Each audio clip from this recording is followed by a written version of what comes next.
Good morning students, my friends and clicks.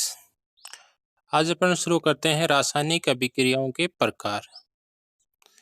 Class 10th की series में इससे पहले अपन ये पढ़ चुके हैं कि रासायनिक अभिक्रियाएं क्या होती हैं और रासायनिक क्रियाएं क्या होती हैं। इसी के साथ ये पढ़ चुके कि रासायनिक अभिक्रियाओं को कैसे बैलेंस किया जाता है, बैलेंस करने की विधि को पढ़ चुके। आज अपना टॉपिक रहेगा कि रासायनिक अभिक्रियाओं के प्रकार। अब रासायनिक अभिक्रियाओं के प्रकार के अंदर सबसे पहला प्रकार जो आता है वो आ जाता है स्टूडेंट्स इसमें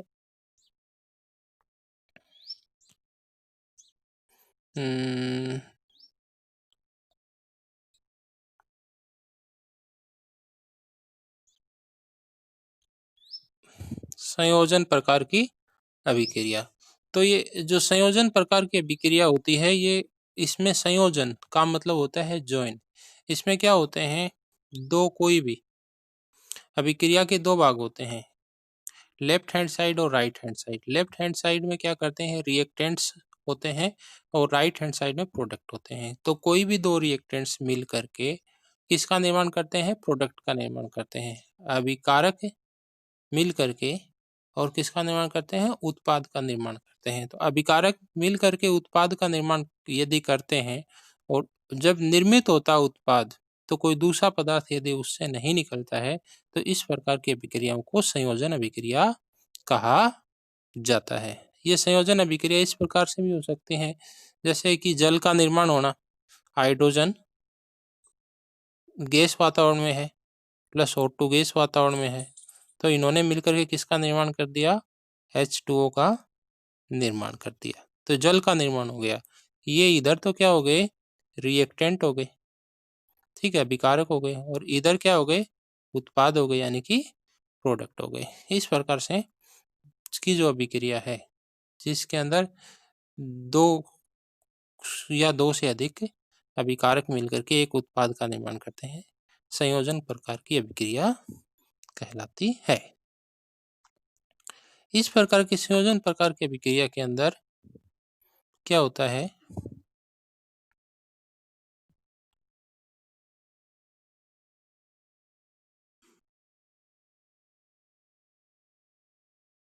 कि महत्वपूर्ण ये है इसके अंदर, देखिएगा इसमें ये दे रखा है कैल्शियम ऑक्साइड जल के साथ क्रिया करके। कैल्शियम ऑक्साइड किसे बोलते हैं, बुझे हुए चूने को बोलते हैं। ये जब जल के साथ क्रिया करता है तो कैल्शियम ऑक्साइड का किसके साथ क्रिया करना, जल के साथ क्रिया करना, किसकी उपस्थिति में, वायु की उपस्थिति में।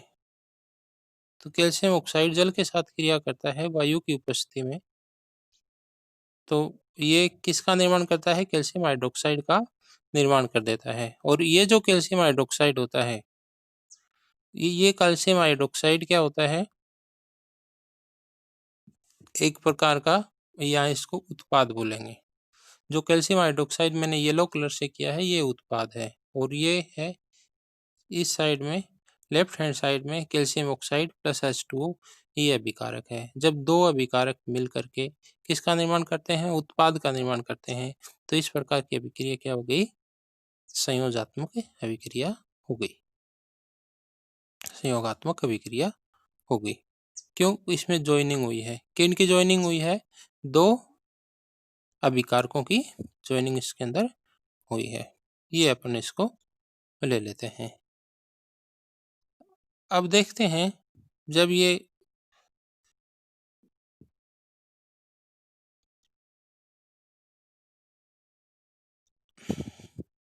अब इसी के अंदर क्या होते हैं, ये जो कैल्शियम हाइड्रोक्साइड है, ये कैल्शियम हाइड्रोक्साइड के की क्या करते हैं विद्यार्थियों, भाई सूखे चूने में पानी मिलाते हैं तो कली बन जाती है, जैसा आप समझते हो। फिर इससे सफेदी किया जाता है दीवारों पर। और ये जो सफेदी है ये क्या होती है, जब दीवारों के करते हैं तो इतनी सफेद नहीं होती है, धूप लगने के बाद ये चमकने लगती है। इस चीज का रीजन या इस बात का रीजन ये है कि साहब जो ये है कैल्शियम हाइड्रोक्साइड, ये कार्बन डाइऑक्साइड के साथ क्रिया करके कैल्शियम कार्बोनेट का निर्माण कर लेता है। जैसा यहाँ दिखाया है, कैल्शियम कार्बोनेट का निर्माण कर लिया और एक तरफ इसने H2O का निर्माण कर दिया। H2O जल वाष्प के रूप में क्या हो जाएगा, बाहर चला जाएगा। तो संयोजन अभिक्रिया समझ गए आप। संयोजन अभिक्रिया के अंदर साफ है कि दो किनका अभिकारकों का संयोजन हो गया और एक उत्पाद बन गया। और दूसरा, इसी में ये क्वेश्चन भी रेज होता है कि साहब जब सफेदी करते हैं तो कुछ समय बाद में, धूप लगने के बाद में दीवारें चमकने लगती हैं, ऐसा क्यों? तो दीवारें इसलिए चमकने लगती हैं क्योंकि कैल्शियम हाइड्रोक्साइड है वो कार्बन डाइऑक्साइड से क्रिया करके कैल्शियम कार्बोनेट बना लेता है। क्योंकि कार्बन डाइऑक्साइड वातावरण में उपस्थित होती है और कैल्शियम कार्बोनेट बना लेता है। कैल्शियम कार्बोनेट की वजह से दीवारें क्या होती हैं, चमकती हैं। दूसरे प्रकार की जो संयोजन अभिक्रिया है वो है, कार्बन को जब किसके साथ जलाते हैं, ऑक्सीजन के साथ जलाते हैं तो CO2 का निर्माण होता है। यह कार्बन को कोल या कोयला बोला है या ईंधन है, कार्बन कोई भी जलाएंगे तो कार्बन डाइऑक्साइड का निर्माण होगा। तो कार्बन डाइऑक्साइड क्या हो गया, दो प्रकार के रिएक्टेंट से मिलकर के बनी हुई है, इसलिए इसे संयोजन अभिक्रिया का दूसरा उदाहरण ये हो गया। अब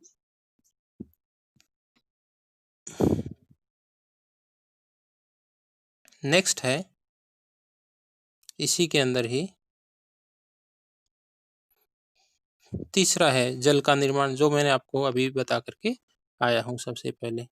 अब क्या होती है, कई अभिक्रियाओं के अंदर तो क्या होती है, टेम्परेचर की आवश्यकता होती है और कई अभिक्रियाओं के अंदर टेम्परेचर की आवश्यकता नहीं है। यदि प्राकृतिक गैस को जलाते हैं, यहाँ ये दे रखा है प्राकृतिक गैस को अपन जलाते हैं, तो यदि अपन प्राकृतिक गैस को जलाएंगे तो अपन ये देखते हैं प्राकृतिक गैस किसको बोलते हैं, यहाँ मीथेन को बोलते हैं। मीथेन को यदि जलाते हैं अपन तो किसका निर्माण होता है, कार्बन डाइऑक्साइड का निर्माण होता है।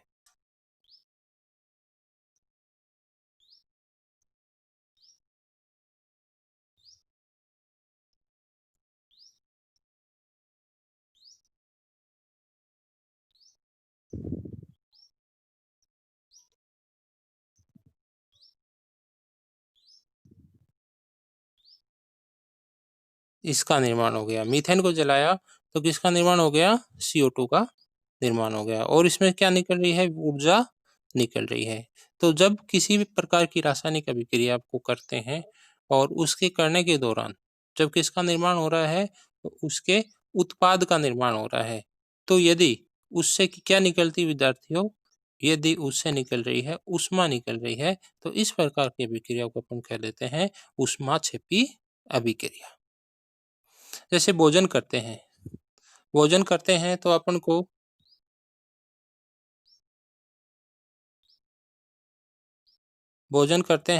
क्या होता है कि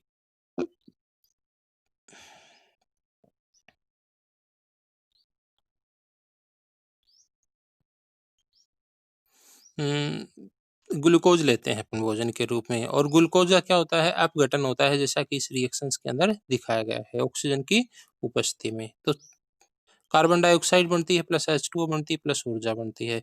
तो शरीर का तापमान जैसे ही अपन भोजन कर लेते हैं तो तापमान में क्या हो जाती है, वृद्धि हो जाती है। यह जो तापमान में जो वृद्धि है, ये इसका इंडिकेशन है कि ये एक प्रकार की किस प्रकार की अभिक्रिया है, ऊष्माक्षेपी अभिक्रिया है। जैसे कि मीथेन गैस को जलाया था तो ऊर्जा का निर्माण हुआ था, ऊर्जा ऊष्मा ही तो है। और इसी प्रकार से यदि ग्लूकोज को अपन क्या करते हैं, डिग्रेड करते हैं या पाचन करते हैं तो किसका निर्माण होता है, ऊर्जा का निर्माण होता है। ये जो ऊर्जा का माप है, ये ऊर्जा का माप जो है ये 1.8 कैलोरी होता है एक ग्लूकोज के मॉलिक्यूल के अंदर। अब यदि साग सब्जियां हैं, इनको विघटित करके कंपोस्ट बनाया जाता है तो इसमें भी ऊष्माक्षेपीय अभिक्रिया होती है। कहीं पे आप कचरा डाल दो फिर ऊपर मिट्टी डाल दो तो उस जमीन का तापमान देखोगे तो ऑटोमेटिक बढ़ जाएगा। तो ये भी एक प्रकार की ऊष्माक्षेपीय अभिक्रियाएं हैं। तो ऊष्माक्षेपीय अभिक्रियाओं का यदि परीक्षा में आता है तो ऊष्माक्षेपीय अभिक्रिया वह अभिक्रिया है जिसमें अभिकारक क्रिया करके किसका निर्माण करते हैं, उत्पाद का निर्माण करते हैं। उत्पाद के निर्माण के साथ ही उसमें किसका निक्षेपण होता है, ऊष्मा का निक्षेपण होता है या ऊष्मा बाहर निकलती है, तो ऊष्माक्षेपीय अभिक्रिया हो गई। एक तो साग-सब्जियों को जब मिट्टी के अंदर दबा देते हैं तो अपघटन होता है, तो ऊष्मा का क्या होता है, बहिक्षेपण होता है। एक जब भोजन करते हैं तो भी ऊष्मा निकलती है, और एक जब मीथेन गैस को जलाते हैं, कोयले को जलाते हैं तो भी ऊष्मा निकलती है। ये ऊष्माक्षेपीय अभिक्रिया है। दूसरा इसमें आ जाता है विद्यार्थ विद्यार्थियों ऊष्माशोषी अभिक्रिया। ऊष्माशोषी अभिक्रिया वह अभिक्रिया होती है जिसमें क्या किया जाता है, अभिकारक, यहाँ दे नहीं रखा, मैं बता देता हूँ। ऊष्माशोषी अभिक्रिया वह होती है जिसमें अभिकारक क्या करते हैं, क्रिया करते हैं, और क्रिया करके अभिकारक ने क्या किया, क्रिया किया।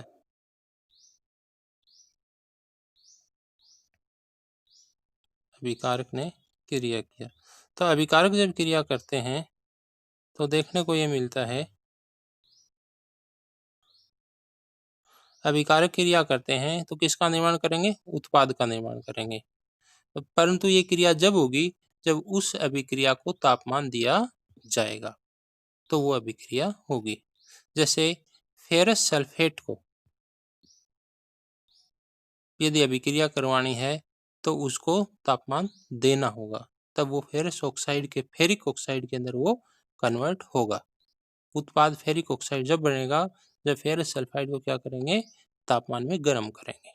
तो इस प्रकार की अभिक्रिया जिसमें गर्म करने की आवश्यकता होती है अभिक्रिया को संपन्न करने के लिए, ऊष्माशोषी अभिक्रिया होती है। अब नेक्स्ट आ गया विद्यार्थियों, कौन सी अभिक्रिया आ गया, अपघटन अभिक्रिया। पहली संयोजन थी, दूसरी अपघटन अभिक्रिया। इसको क्या बोलते हैं, वियोजन भी बोल देते हैं, क्योंकि इस अभिक्रिया के अंदर जस्ट उल्टा होता है। जैसे संयोजन अभिक्रिया हुई थी कि कोई जो दो अभिकारक आपस में आकर के जुड़े थे और उन्होंने उत्पाद का निर्माण किया था। इसके विपरीत अपघटन अभिक्रिया में ये होता है कि कोई भी क्या होता है, उत्पाद या प्रोडक्ट क्या होता है, वो आकर के जुड़ता है, और वो जुड़ने के बाद में नहीं,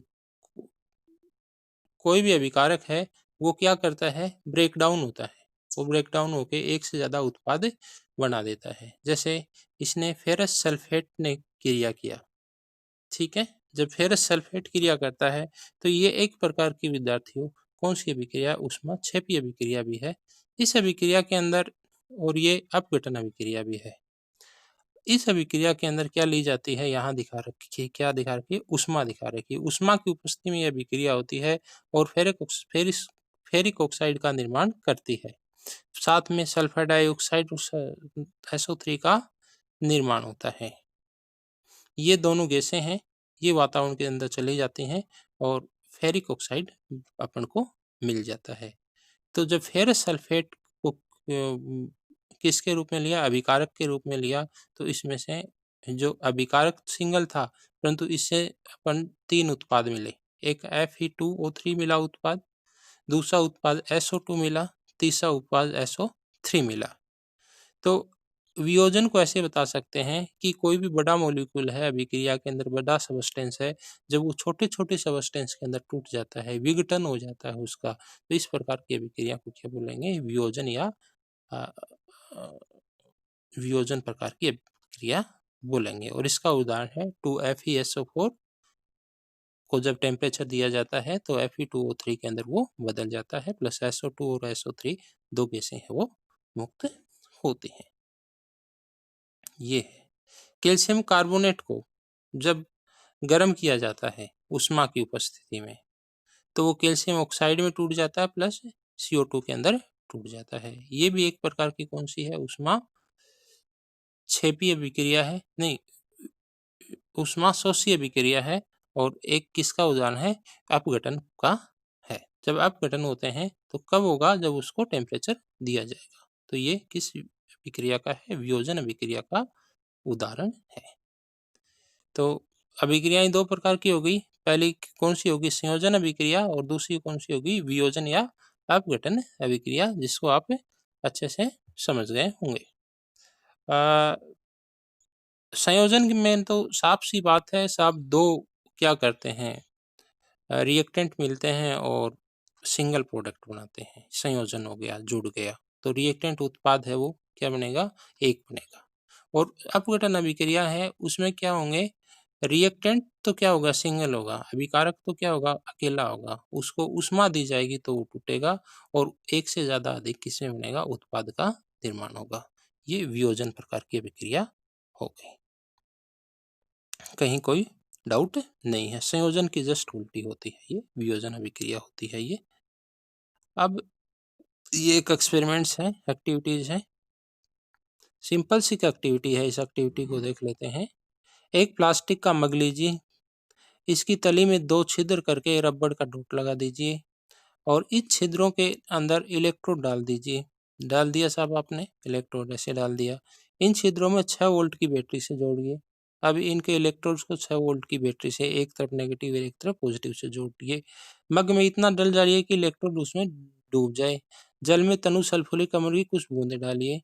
अब इस जल के अंदर जो आपने मग लिया, मग के अंदर जो जल है इसमें H2SO4 और जल है, क्योंकि कुछ बूंदें इसके अंदर डाली हैं। तो क्या होगा, जल से भरी 2 असंगत प्रश्नलियों दोनों कार्बन इलेक्ट्रॉनों के ऊपर उल्टा कर दीजिए। अब 2 प्रश्नलियां लो और इलेक्ट्रोड्स के ऊपर लगा दो दोनों। तो लगाने के ऊपर आप ये देखते हो कि देखो, जो H2O लिया और यहाँ जल लिया, तो यहाँ अभिकारक कितने ले लिए, 2 ले लिए, ठीक है। अभिकारक 2 ले लिए, तो अब इसमें क्या कर दी, इलेक्ट्रिसिटी का प्रवाह कर दिया। विद्युत धारा प्रवाहित करने के थोड़ी देर छोड़ दीजिए, इलेक्ट्रॉनों पर बुलबुले बनने शुरू हो जाते हैं। बुलबुले आसंकित नली में जल को विस्थापित कर देते हैं। क्या दोनों प्रश्नलियों में एक गैस का आयतन समान है? जब दोनों प्रश्नलियां गैस से भर जाएं तो सावधानीपूर्वक हटा लीजिए तथा जलती हुई मोमबत्ती दोनों प्रश्नलियों के मुंह पर लाइए और गैस की जांच कीजिए। दोनों स्थितियों में क्या होगा, दोनों प्रश्नली में कौन सी गैस है उपस्थित होगी। देखो, H2SO4 है वो टूटेगा, किसके अंदर टूटेगा, H2 के अंदर वो टूटेगा। तो इससे जो गैस निर्मित होगी वो हाइड्रोजन गैस होगी, ये बताना चाह रहा है। तो एक प्रकार की ये विस्थापन प्रकार की अभिक्रिया है। बस ठीक है। अपघटन प्रकार की अभिक्रिया है। और एक क्या है, AgCl है, सिल्वर ब्रोमाइड इसको बोलते हैं। जब इसको सूर्य के प्रकाश में लाते हैं तो सूर्य के प्रकाश इसको टेम्परेचर देता है, उष्मा देता है, तो क्या मुक्त हो जाता है, Ag मुक्त और Cl मुक्त हो जाते हैं। इसमें ध्यान देने योग्य बात है कि अभिकारक की संख्या कितनी है, AgCl है, अकेला है। उत्पाद की संख्या कितनी है, 2 है, Ag प्लस Cl2 है। तो ये किस प्रकार की अभिक्रिया होगी, अपघटन प्रकार की अभिक्रिया हुई, क्योंकि AgCl है वो 2 भागों में टूट गया। और यदि ये ऐसे होता Ag प्लस Cl जुड़ करके AgCl बनाते तो ये संयोजन हो जाता। वियोजन का मतलब टूटना। AgBr का भी सेम उदाहरण है, Ag प्लस Br 2 भागों के अंदर टूटे हैं, तो यह अभिक्रिया कौन सी हो गई, यहाँ पर वियोजन प्रकार की अभिक्रिया हो गई।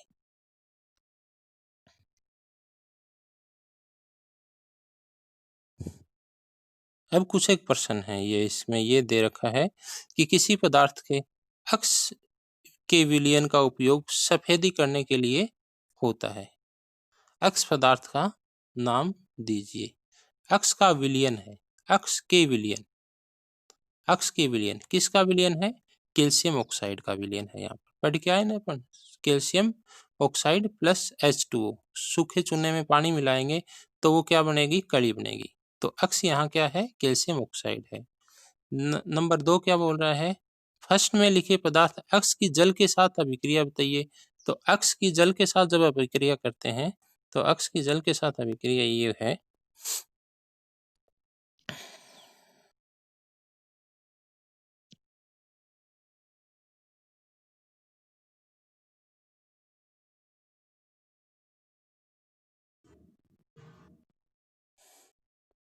ये है कैल्शियम ऑक्साइड अक्स है, जल के साथ क्रिया की, H2O के साथ इसने क्रिया की, तो क्या बना दिया इसने, CaOH की 2। ये क्या बना दिया, कैल्शियम ऑक्साइड है, ये तो कैल्शियम ऑक्साइड है। और इस कैल्शियम ऑक्साइड ने कैल्शियम हाइड्रोक्साइड का निर्माण कर दिया। यह क्या है, कैल्शियम हाइड्रोक्साइड है, ठीक है।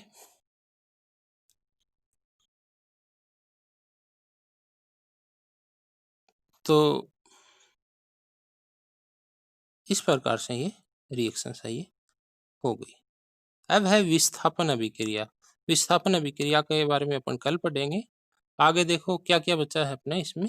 एक तो विस्थापन अभिक्रिया बची है। विस्थापन क्या करते हैं कि आपस में ट्रांसफर हो जाते हैं। एक मान लो 2 पार्ट है ये, अभिकारक के 2 पार्ट हैं तो ट्रांसफर हो जाएँगे। ये तो विस्थापन अभिक्रिया बचा है। और फिर एक रेडॉक्स रिएक्शन बची है।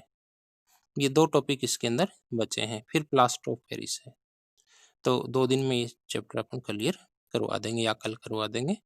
और यदि ये आपको पसंद आता है तो इसको आप लाइक कीजिए, शेयर कीजिए। ये आपके लिए इम्पोर्टेंट होने वाला है क्योंकि अब लॉकडाउन के अंदर आपकी पढ़ाई चल नहीं रही है।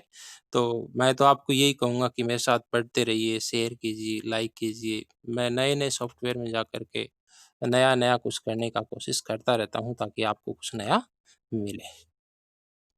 सब्सक्राइब ज़रूर कीजिएगा और उसके सामने घंटी का बटन है उसे दबा दीजिएगा ताकि वीडियो के आपके पास नोटिफ़िकेशन आते रहेंगे। और मेरे कमेंट्स बॉक्स में जा कर के आप कमेंट्स करते रहिए।